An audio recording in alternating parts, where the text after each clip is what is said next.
Hey, I'm Sophia. Before we start, go grab a snack and get comfortable for a bit. These stories take their time, and they are told the way I'd tell a friend late at night. I really hope you enjoy them. This story has one update on it and my own opinion at the end. Comment and tell me if you agree. Let's begin. I caught my brother lying about my career.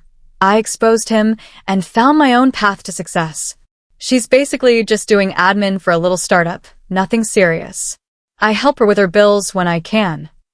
I froze halfway between the kitchen and the dining room, gripping a stack of plates so hard my fingers hurt.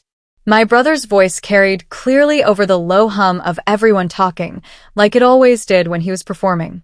I could see him through the doorway at my parents' big table. James, leaning back in his chair, beer in hand, talking to our uncle like he was giving a TED talk about his own generosity. My ears went hot. Admin? Bills? I stood there, heart pounding, hearing him laugh as he added, "Yeah, she tells people she's a project manager, but you know how creative types are." Something in me snapped. I walked straight into the dining room and set the plates down with a thunk that made the cutlery rattle. "Actually," I said, my voice way calmer than I felt, "I'm the product lead, and I pay my own bills." Every head turned. James's smile faltered for a second, then snapped back on like a light. "Hey, he said too brightly. "We were just talking about you." "I heard," I said. "That's why I'm here." It was a Sunday afternoon like we'd had 100 times before.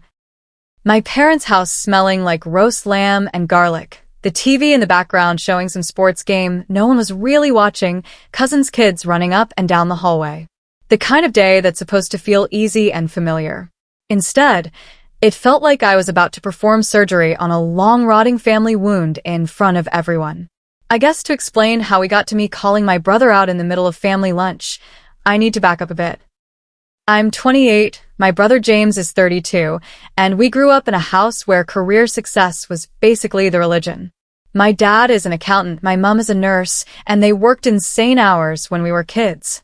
The message was always, work hard, get a respectable job, don't rock the boat. James took to that like a fish to water. He was the school captain, the Ducks, the kid who had color-coded study notes in year 9. He went on to do commerce/law at a sandstone uni, then straight into a big firm in the city. Back then, every family gathering was basically the James show. Promotions, bonuses, interesting cases, networking dinners.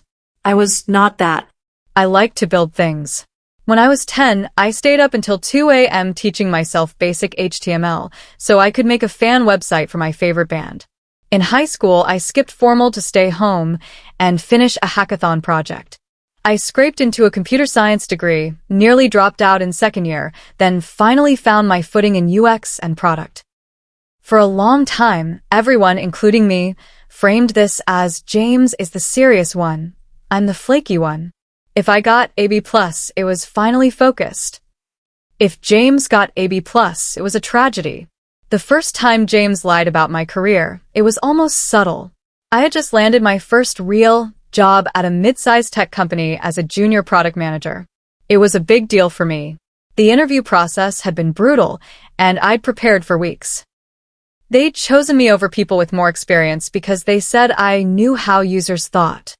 I was buzzing. At Sunday lunch, I told everyone expecting, I don't know, something. "That's great, love," Dad said, pouring gravy. "Is it permanent?" "Yep. Full-time. "Good salary." "They build SaaS platforms for health services." Mom nodded, polite, smiling in that way she does when she doesn't really understand something. "As long as you're happy." James clapped my shoulder. "See? Told you you'd find something eventually. I gave your CV a bit of a polish, didn't I?" Probably helped. He hadn't touched my CV. He'd barely replied to my texts asking for advice.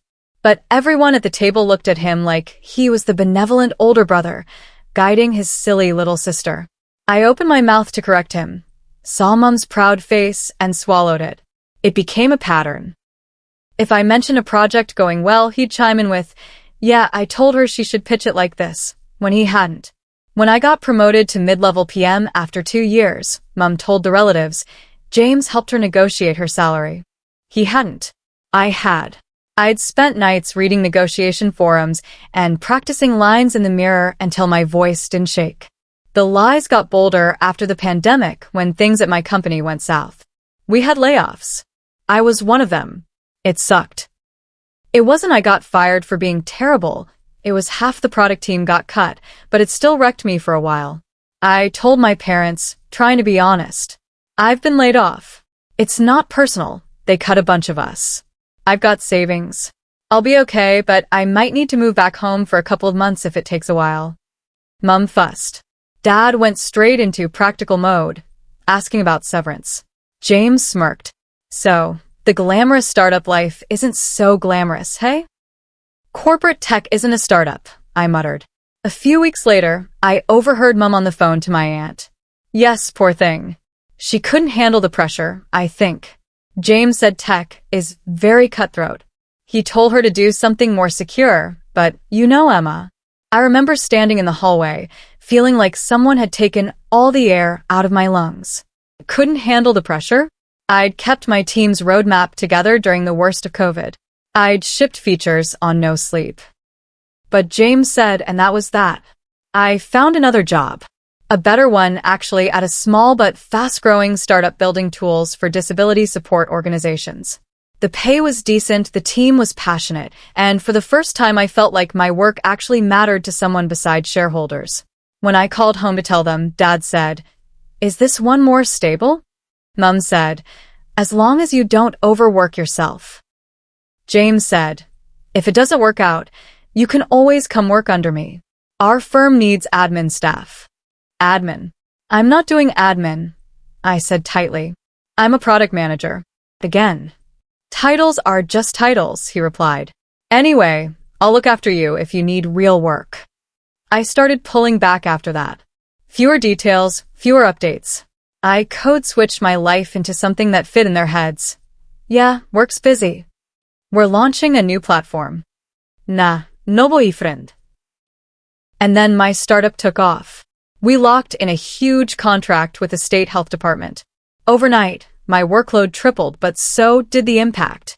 I led the roadmap for the rollout, coordinated between devs, clinicians, and users. It was the hardest thing I'd ever done. But when we launched, seeing support workers using a system I'd helped design, making their lives easier, it was intoxicating. Our CEO, Raj, pulled me aside one afternoon. We're updating everyone's titles, he said, handing me a letter.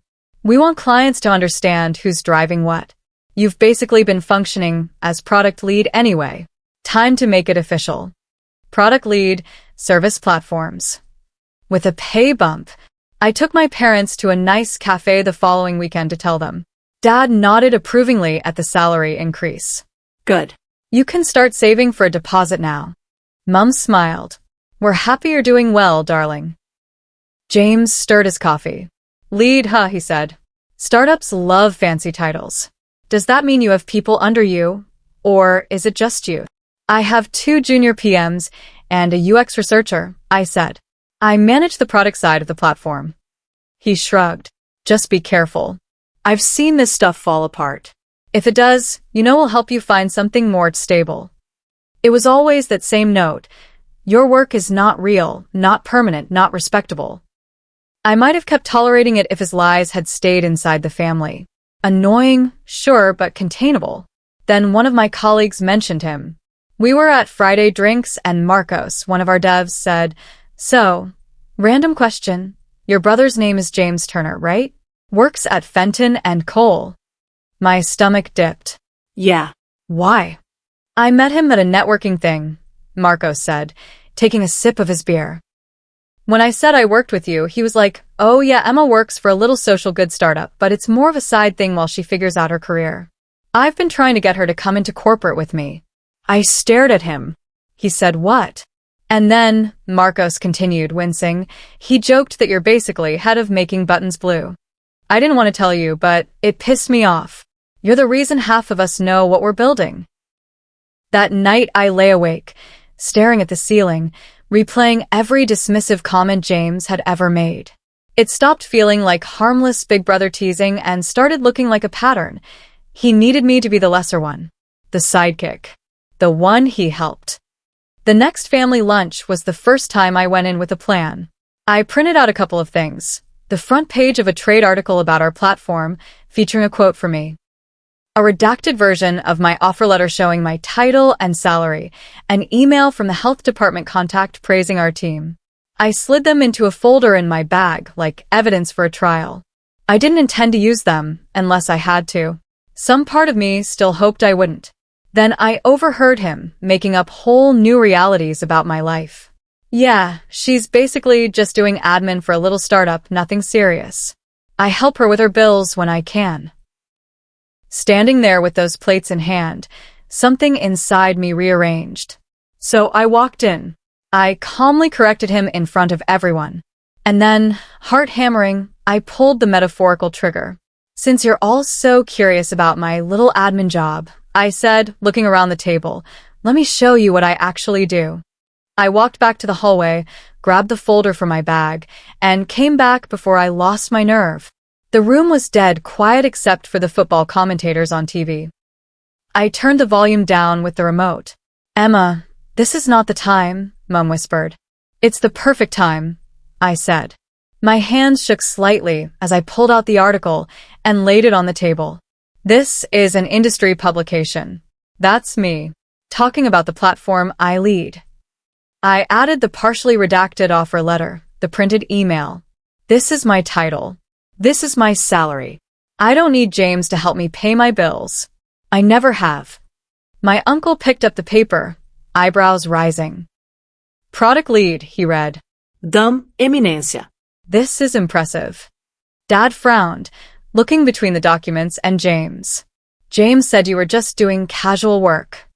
James let out a short laugh. Okay, whoa, this is all a bit dramatic. I was just simplifying. You know how older folks don't get tech titles. Admin, product, it's all similar. It's not, I said sharply. I worked my ass off to get where I am. I'm tired of you turning my career into some little side hobby to make yourself look like the successful sibling. Mum's eyes darted between us. James wouldn't do that, she said, but her voice had less certainty than usual. He told Marcos I'm only doing this while I figure out my career, I said, not breaking eye contact with James. He told people I quit my last job because I couldn't handle the pressure when I was laid off in a restructure. He's been lying about me for years. A flush climbed up his neck. Oh, come on. You're taking everything so personally. I joke. It's just banter. Banter is when both people are laughing, I said. You talk and everyone laughs, and I go home feeling like a charity case. That's not banter. That's humiliation dressed up as personality. Dad cleared his throat. James, is this true? Have you been telling people your sister can't handle pressure?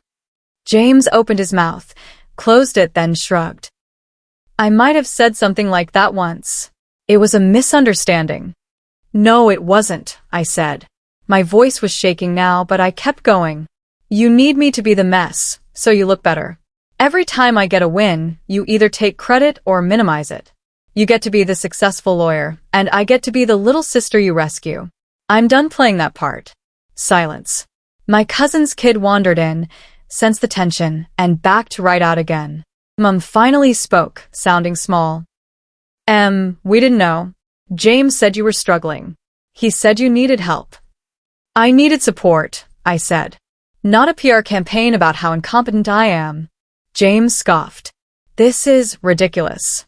You're overreacting over a few offhand comments. Okay, I said.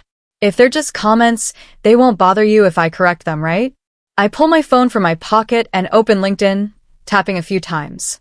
Because I'm updating my profile right now. I'm tagging my company. I'm sharing that article. And if anyone asks me how I got here, I'm going to tell them the truth, through my own work. Not because my brother helped me. He stared at me. Don't be petty. Setting the record straight isn't petty, I said. Lying about your sister for clout is. Dad pushed his chair back. The scrape made me jump.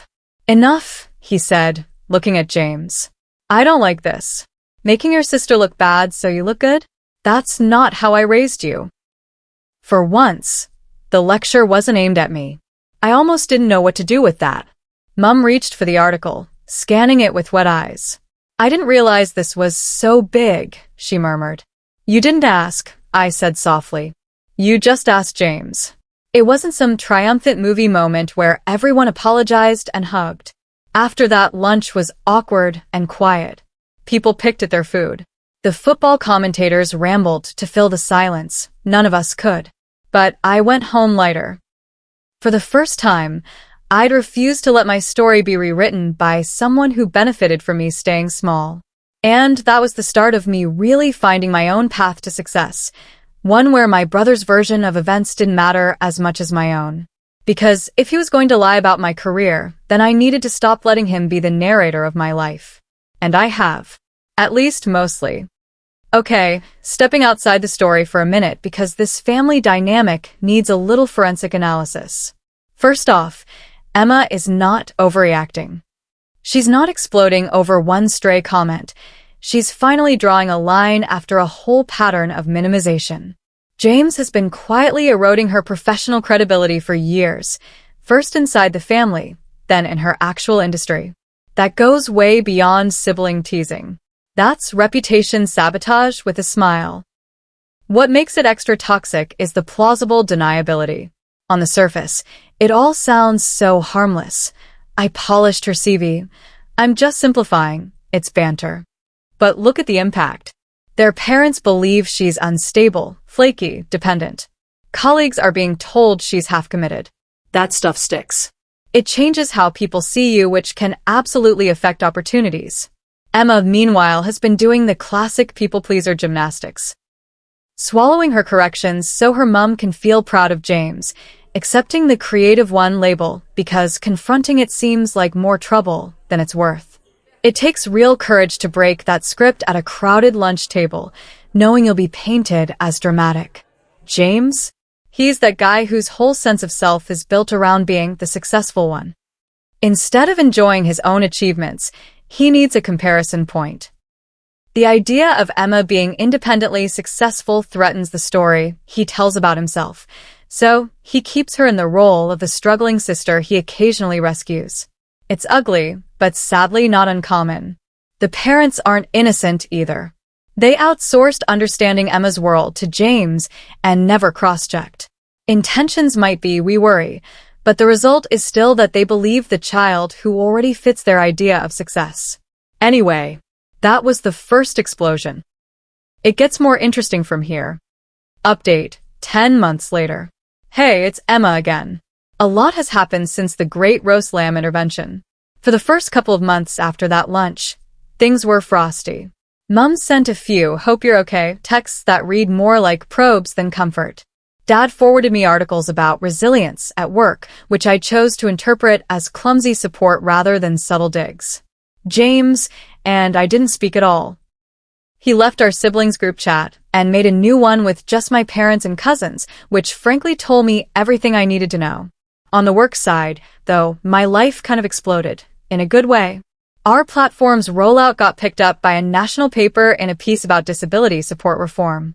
They interviewed Raj and, to my horror and secret delight, me. That article did the rounds hard. Suddenly we had inquiries from other states, other organizations. My calendar transformed into a horror movie of back-to-back stakeholder meetings. One afternoon, Raj pulled me into a conference room with floor-to-ceiling windows and that fancy, sparkling water I never touch because I'm a bog-standard tap girl. We've been talking with the board, he said. If we're going to scale this thing, we need someone overseeing all of product, not just the hub platform. My heart started doing gymnastics. And we want that person to be you, he said. Head of product. I actually laughed out loud. That's a joke title. It comes with a real salary, he said, sliding an envelope across the table. And sorry, more meetings. I opened it. The number inside made me go a bit lightheaded. You want to think about it, he said. Talk to whoever you need to talk to. But from where we sit, you've already been doing this job. The first instinct I fought was, I need to tell my family. That reflex is so ingrained. Instead, I texted Jade. Jade. If you don't say yes, I will personally fight you. Marcos, Please say yes. Maybe then we get more PM hires and you stop answering emails at 11 p.m. So I said yes. A week later, my LinkedIn update went live. Head of product at Careling Systems. My inbox flooded. Old uni classmates, former coworkers, even one lecturer I thought definitely didn't remember me. And of course, a message from James. The first contact since the showdown. James Linkaji. Congrats, sis. Big title. Proud of you. I stared at it for a long time. Message typed, deleted, typed, deleted. I ended up replying with, me, thanks. It's a big step. All my own work this time, too. He left it on scene. I didn't hear from him again for weeks. The next proper collision happened at my cousin's engagement party. I genuinely wasn't sure if James would be there. But when I walked into the function room at the RSL, there he was at the bar, holding court with a group of people I didn't recognize. I almost turned around and left. Instead, I found my other cousins, got a drink, and tried to pretend my stomach wasn't doing cartwheels. At some point, the bride-to-be's parents did that thing where they go, "We're just so proud of all our kids and what they're doing," and started listing professions. Doctor, teacher, lawyer, then, and Emma here is in technology. She got featured in a newspaper recently, didn't you? Everyone turned to look at me. Yeah, I said, cheeks heating. We've been working on a system for disability support. It was an article about that. One of the guests, a woman in her 40s with a sharp bob, lit up. Wait, Carelink? The new platform? Yeah, I said, startled. That's us. We love it, she said. I manage a team of support workers. It's made our paperwork so much easier. I think that moment did more for my parents' understanding of my job than any article ever could. My mom's mouth fell open a little. My dad looked at me like he was recalibrating an equation he'd gotten wrong. Across the room, I saw James watching. His jaw was tight. Later, when I went to the bar to get another drink, he sidled up next to me. Popular now, aren't we? He said, like it was a joke, but his eyes were hard. I'm not trying to be, I said. I'm just doing my job. He took a sip of his beer. You embarrass me, he said quietly. At Mom and Dad's. I blinked. You embarrassed me for years, I said. In front of our entire family. In front of my colleagues. The difference is I told the truth. You made me look like a liar, he insisted. You lied, I said. You made yourself look like that. I just stopped covering for you. He looked away, jaw working. I was trying to protect you, he muttered. If people think you're flaky, they're less likely to blame you when things go wrong. That's how it works in my industry. That's not protection, I said. That's sabotage with a weird costume on. You could have used your influence to make people take me seriously. You chose the opposite. He didn't answer. We stood there in a weird silence while the bartender wiped down the counter. Music thumped. People laughed. Someone did a dodgy speech. Finally, he said, You always had to be different. You never did what Mom and Dad wanted. I did. And yeah, they made a big deal about it. Maybe I didn't want to share that space. There it was. Not some grand master plan. Just insecurity dressed up as superiority. I'm not competing with you, I said. I never was. I just want to live my life without you rewriting it. He let out a long breath. Mom cried for days after that lunch, he said. I cried for years, I replied. We didn't hug it out or anything. He didn't apologize, not properly. But he also hasn't lied about me since, at least, not that's gotten back to me. Mom, on the other hand, has slowly started to shift. She asked if she could see my office one day when she was in the city. I gave her a tour, introduced her to my team. She watched me in a meeting, sitting at the end of the table, leading a discussion about rollout timelines. Afterwards, in the lift, she said, You're very confident. I laughed. I'm good at my job, Mom. I can see that now, she said quietly. I'm sorry we took so long to see it. Dad started doing this very dad thing where he forwards me thick PDFs about tech policy with notes like, saw this and thought of your work. Half the time they're not actually relevant, but the effort is there. The biggest change, though, is internal. I don't measure my success against what my family understands anymore. My barometer is different. My team's trust, users' feedback, my own sense of growth. When I bought my own tiny apartment, shoebox, top floor, no lift, but mine, I didn't send the listing around asking for approval. I picked up my keys, took Jade for pizza on the floor, and posted about it once the carpet had absorbed enough cheese grease. My brother came to see the place a month later. He stood in the doorway, looking around at the mismatched furniture and the framed newspaper article on the wall. "Nice," he said. "You did this all on your own?" "Yes," I said. "All on my own." He nodded. "Good," he said simply. It wasn't a grand apology. It wasn't complete redemption, but it was something. These days, when someone at a family event asks what I do, I answer fully. I don't downplay. And if James tries to translate it, I cut in and correct him. Calmly. Every time. Turns out, once you stop letting someone else narrate your life, they either adjust or they fade into the background. Either way, you get your voice back. And that, more than any title or salary, feels like success. Alright, verdict time on the cast of this saga. Emma, she's the kind of protagonist a lot of people quietly recognize themselves in. Not the dramatic black sheep who ran away at 16, but the nice sibling who swallowed 1,000 small slights and called it harmony. Her real turning point isn't getting promoted. It's deciding that her experience is valid enough to say out loud, even if it makes Sunday lunch awkward. Bringing receipts to the table wasn't petty. It was self-defense with documentation. Honestly, she showed almost superhuman restraint, years of being minimized, and her revenge is telling the truth directly once. If anything, she's been underreacting for a decade. James. Oh, James. He's not twirling a mustache in a corner plotting Emma's demise. He's doing something more insidious. Building his identity on being the successful one and quietly sandbagging anyone who threatens that status, especially his sister. The lies about her career are classic prestige-hoarding moves.